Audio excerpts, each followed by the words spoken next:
I'm not doing the talking head thing, so I'm doing a presentation just to make things a bit different, give you a bit of a walkthrough on how to actually set up an environment at home to do your own product photography.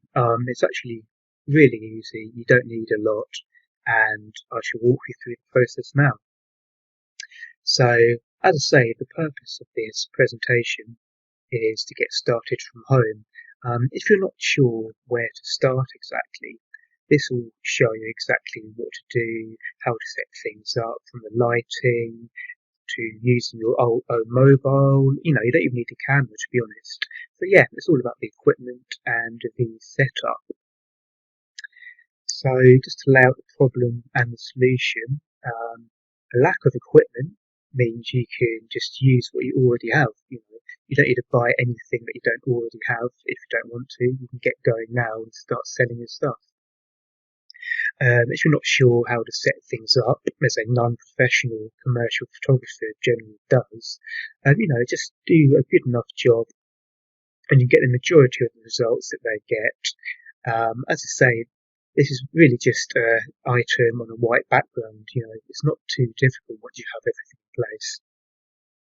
And as I say, once a few elements are in place, you're ready to go.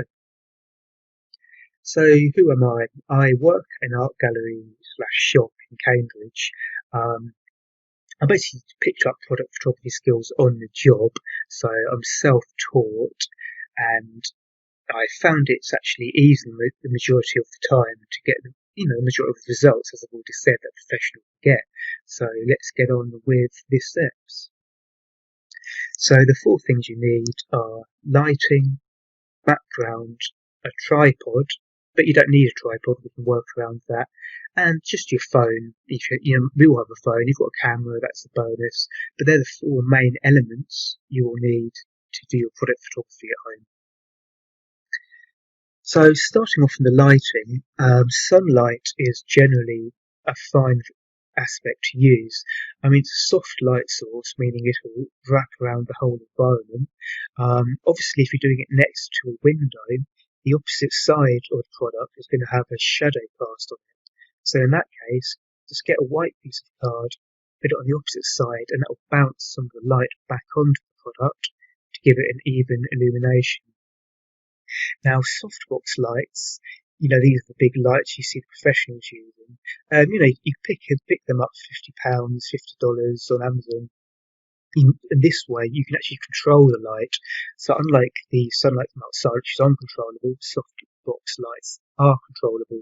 You can put one each side. You want to position them higher than the product, facing down at a 45-degree angle to give it even illumination.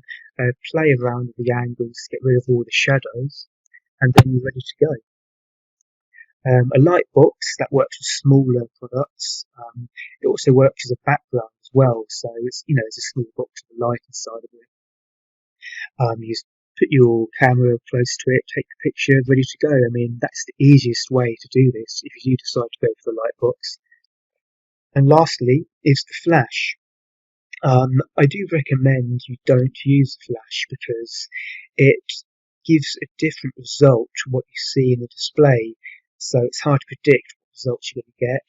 Obviously, if that's the only way forward for you, because you're in a dark environment, it's not sunny, you haven't got any of the other equipment, take a couple of the flash, see how they turn out, and decide for yourself whether to wait for the next day or if you can work with that.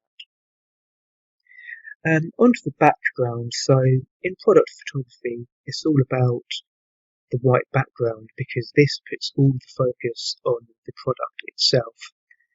And there's 4 things you can use for this. You can get a white piece of card. You can actually curve that around the edge of the windowsill and place the product on it. So you've got the light source and the white background there built into one. Thick sheeting, as in, sort of a bed sheet. You can spray that along a table, have it, just arrange it maybe up on pegs and have that as a white background as well. You can just use your wall. For these things, you also need a bit of editing, just increasing the brightness later on. We'll get to that shortly. And the last thing is a cloth canvas. This is one of the big stretched cloth canvases stretched over a wooden frame. This is actually what I use at home.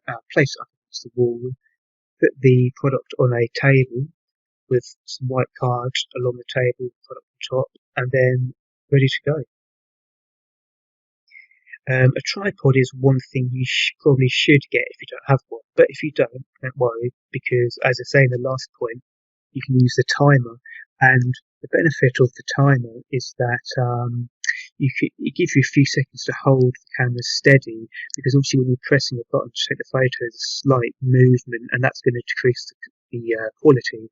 So yeah, just press the button with a timer 3 seconds, hold it steady, and that's going to help you if you don't have a tripod. But if you do have one, it allows you to get the right height and the right distance, and it gives you the extra stability. So just keep those things in mind. The tripod is recommended. And yeah, onto the phone. Most of us can be taking our product photography on our phone.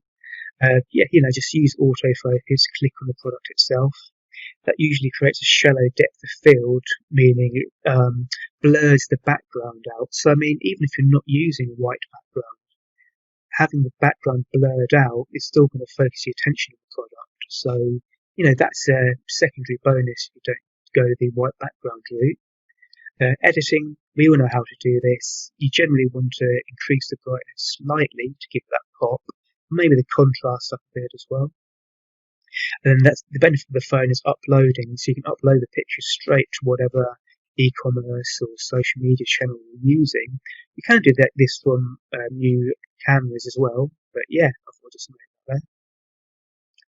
And that is the general thing for today. Like and subscribe for more upcoming videos where I go more in depth into each step.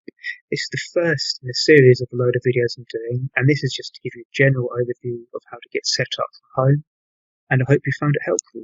Thanks, Em.